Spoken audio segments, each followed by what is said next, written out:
लोग कोशिका की संरचना के बारे में जानते हैं।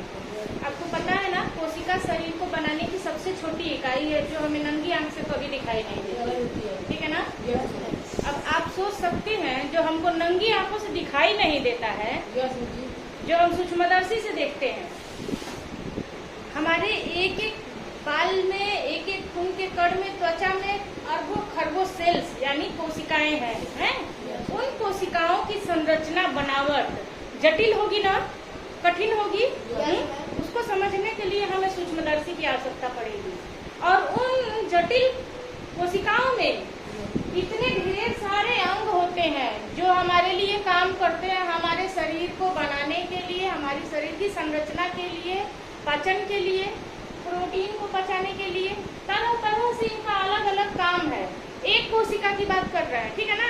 जितने भी जीवित कोशिकाएं होती हैं, तो ये जो है यह जंतु की कोशिका है। किसकी कोशिका है? जंतु की कोशिका। पादप कोशिका हम लोग इसके बाद पढ़ेंगे। ये सारे जंतुओं की कोशिकाएं हैं। तो सभी जंतुओं में लगभग ये 3 चीजें जरूर पाई जाती हैं। 3 चीजें, कोशिका झिल्ली, केंद्रक और कोशिका द्रव। ठीक, ये मुख्य अंग होते हैं कोशिका के बनाने के लिए। तो इसका हम जब भी अध्ययन करेंगे सूक्ष्मदर्शी से ही करेंगे। अब सबसे पहले जाने कि ये कोशिका की झिल्ली क्या है। जो ये गोला आपको दिख रहा है, इसे कायदे से देखिए, समझ में आ जाएगा आपको। ये बड़ा सा आपको ये गोला सर्किल दिख रहा है, यह एक कोशिका की बनावट है। और यह आप जान लीजिए कि यह कितनी सूक्ष्म है। तो इसको स्थिर रखने के लिए कि यह मिल ना जाए, एक कई तरह की कोशिकाएं मिलती हैं तो अलग अलग ऊतकों का निर्माण करती है ना, तो इसको एक बांधने के लिए, स्थिर रखने के लिए, ताकि ये अन्य के साथ मिक्सचर ना हो जाए, यह झिल्ली इसकी होती है कोशिका के चारों तरफ, ठीक है ना। तो यह कोशिका झिल्ली कहाँ गई? ये जो आवरण बाहर दिख रहा है ना, ये वही है। क्या काम करता है? स्थिर करने का काम करता है, ठीक है। अब देखिए इसमें अगला क्या है, यह कोशिका जीव यानी कि कोशिका द्रव। इसके अंदर लिक्विड है, द्रव है ना, उसी में सारा जीवन उसका है। जितने भी ये सारी चीजें हैं, क्या है? सारा जीवन उसी लिक्विड के अंदर है, एक कोशिका के अंदर। तो यह क्या कहेंगे इसे? कोशिका जीव या कोशिका द्रव, है ना। अब देखिए फिर आइए केंद्रक। ये जो मेन वाला हिस्सा जो हम बताए हैं ना, हर जंतु कोशिका में जितने भी जीवित कोशिकाएं हैं उनमें ये निश्चित होगा केंद्रक, जो इसका केंद्र होता है।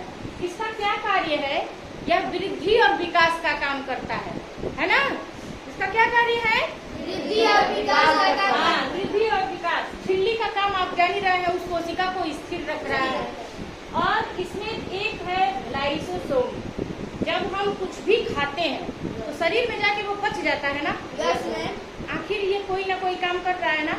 जो हमारे कोशिकाओं में लाइसोसोम नामक यह पाया जाता है अंग, इसका कोशिकाओं के अंदर यह काम करता है पचाने का। क्या करता है? पाचन का काम।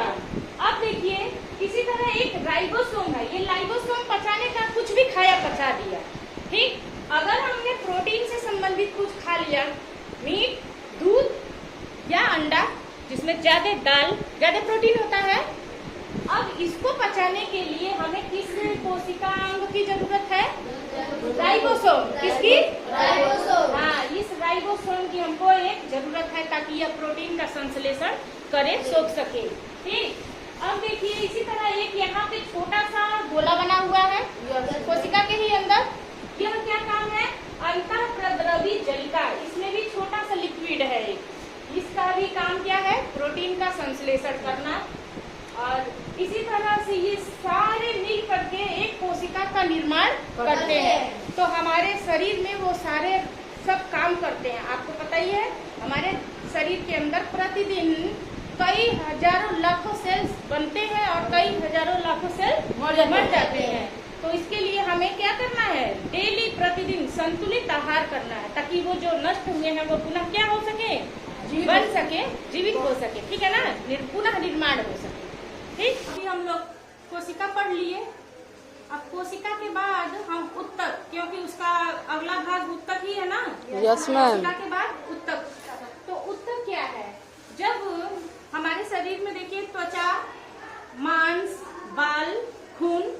अलग अलग है यस है ना? Yes ma'am. तो एक जैसी कोशिकाएं जब एक जगह इकट्ठा हो जाती हैं, यानी कि समान रचना, बनावट में भी एक जैसे हो, गुणों में भी एक जैसे हो, जब एक जगह इकट्ठा हो जाती है समूह में, तो वह बन जाता है उत्तक। और जब भी उत्तक बनेगा तो यह एक विशेष कार्य करेगा। ठीक, यस मैम। उत्तक दो तरह के होते हैं।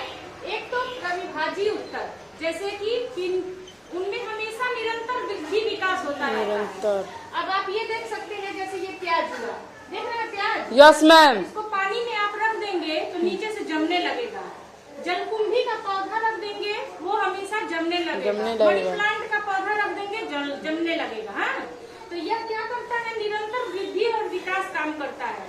प्रविभाजी उत्तक जिसमें भी पाया जाएगा, इसका काम ही है क्या करना, निरंतर वृद्धि। लेकिन आप देखे होंगे कि पेड़ की टहनियां हमेशा बढ़ती रहती है। एक वक्त ऐसा आता है कि पेड़ मोटा तना बन के रह जाता है, फिर वृद्धि नहीं बढ़ती। यानी प्रविभाजी उत्तक जब अपना विकास छोड़ देता है, विकास करना बंद कर देता है, तो वह बन जाता है अस्थायी। ठीक है ना? Yes ma'am. स्थायी उत्तक। और उसके बाद अस्थायी उत्तक में ही दो तरह के उत्तक होते हैं। स्थायी उत्तक यानी कि सरल उत्तक और जटिल उत्तक। मान लीजिए विकास करना बंद कर दिया, लेकिन वो काम तो कर रहा है ना। Yes ma'am. और देखिए, जब एक ही जैसे कोशिकाओं का समूह एक जगह मिला है तो वह सरल उत्तक बन गया। कौन सा उत्तक? सरल उत्तक बन गया है।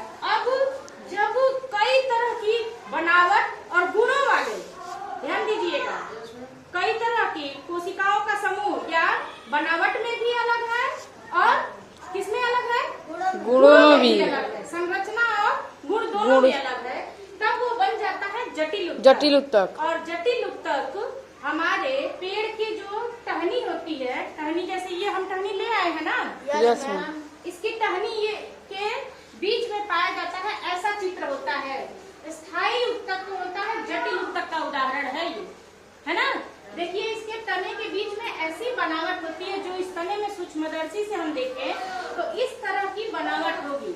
और यह क्या कार्य करता है, इसके अंदर जो पाया जाता है पाइप, ये पाइप, इसे पाइप हम कह रहे हैं, जैसे पाइप की तरह जो दिख रहा है, जैसे नारियल पानी में स्ट्रॉ डाल के पानी खींच लेते हैं मुंह से। Yes ma'am. इसके अंदर भी इसी तरह के छोटे छोटे पाइप नुमा चीजें हैं, जिसे हम कहते हैं संवहन पुल। क्या कहते हैं? संवहन पुल। उसी का ये चित्र बना है, तने का संवहन पुल। इसके अंदर की जो संरचना है, यस मैम, ऐसी है बिल्कुल। और इसका क्या काम है, जाइलम और फ्लोएम जो पौधों की तनों में पाया जाता है, यस मैम, इसका काम संवहन पुल कहते हैं इसे।